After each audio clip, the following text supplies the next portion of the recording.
औज़ुबिल्लाहिमिनश्शैतानिर्रजीम, बिस्मिल्लाहिर्रहमानिर्रहीम। इंसान के पास कहने को, सुनने को बहुत कुछ है।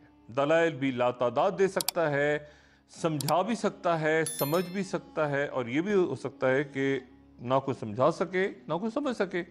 सिर्फ सोच का अंदाज मुख्तलिफ होता है हम सबका, गुफ्तगू का तरीक़ाकार, और ये कि हम क्या हकीकतन एक दूसरे से कुछ सीखना चाह रहे हैं या यूं ही वक्त बर्बाद करने के लिए बेमकसद बातों में उलझ रहे हैं एक दूसरे के साथ। सबको मालूम है कि सूरज मशरिक से तुलू होता है और तमाम रोज़ सफ़र करता है, चक्कर लगाता है, और फिर जाके शाम तक मगरिब में गुरूब हो जाता है।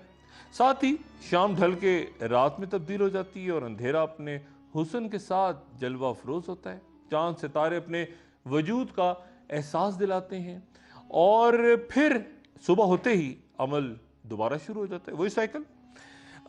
हमें अब इस पे क्या बहस करनी है कि यहाँ मौसम बदलते हैं, बाहर में जो फूल खिलते हैं वो जब पतझड़ का मौसम आता है तो उसमें वो टूट जाते हैं, बिखर जाते हैं।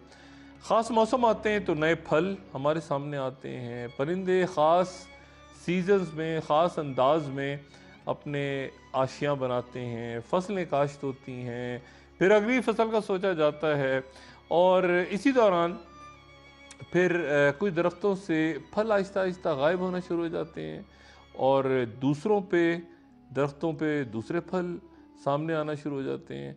मौसमी परिंदे जो हैं वो अपने खूबसूरत आशियाँ जो उन्होंने बनाए होते हैं उन्हें खाली करके छोड़ जाते हैं, उड़ जाते हैं किसी नामालूम मंजिल की जानिब।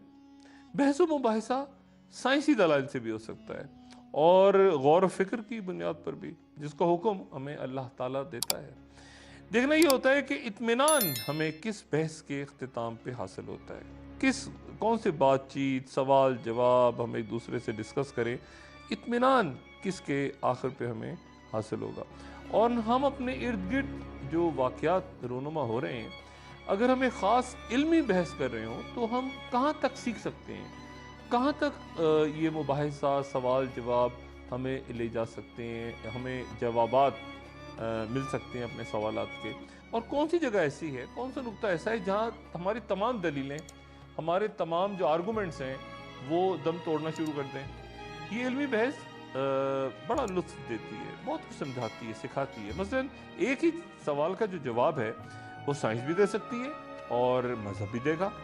साइंस किसी मज़हब के ख़िलाफ़ नहीं होती और ना ही कोई मज़हब साइंस के ख़िलाफ़ होता है। साइंस हमेशा एक फार्मूला, एक तयशुदा फार्मूला है, उसके तहत एक दलील के साथ बयान करती है कि फ़लाँ लेबॉर्ट्री में ये 5 केमिकल्स को, कीमियाई अज्जा को इस तनासुब के साथ, मुख्तलिफ प्रोपोर्शंस के साथ, इतने टेम्परेचर पे इतनी देर तक ख़ास अंदाज में मिलाएं तो ये मुरक्कब तैयार होगा, ये प्रोडक्ट आपके सामने आ जाएगी। इसको फ्रीज़ करें, इसको इस तरह से रखें, इसको जो भी उनके एक्सपेरिमेंट्स हैं बिल्कुल दुरुस्त है, ऐसा ही होता है।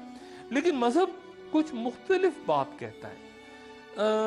10 लोग एक इबादत कर रहे हों तो क्या सबका दर्जा बराबर होगा एक फार्मूले के तहत?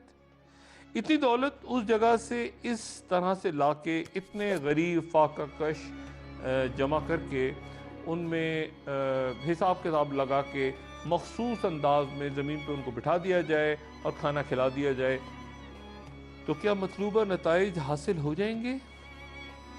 क्या